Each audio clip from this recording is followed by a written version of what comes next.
Then, I mean, I just love narrative in football. And that's why I got so giddy yesterday, because when narrative happens, that's when I get that X factor. You know, we win games and we play well, and that's great. But when there's a narrative with it as well is when I lose my mind.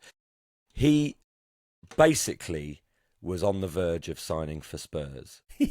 But being Did you see his answer? But being such an Arsenal fan, he thought, I've got to give it one last go. Because if I go to Spurs, that's probably it.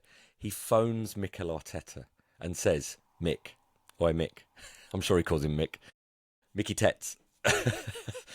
Any chance of signing me? I'm making myself available. And we do. And what's so good, again, the thing I've been eating up on online is those Spurs fans. The timeline, we forget.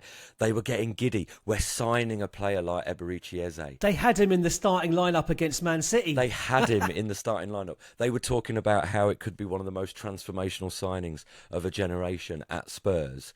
And then we come and pinch him from them. It's unbelievable. Only for them to then, there's the revisionist history where they're talking about, well, didn't want him anyway, and now we're getting Xavi Simons, aren't we? And he's even better. He's younger, and he's got a higher ceiling. And yeah, we didn't even want Eze anyway. Eze who? Eze who? What an idiot. Who's Eze? Who's Eze? I know. I mean, I like Frank, but that was a silly thing to do. And even though he was sort of tongue-in-cheek joking as well. He was. But he can use, like, it's just so tough.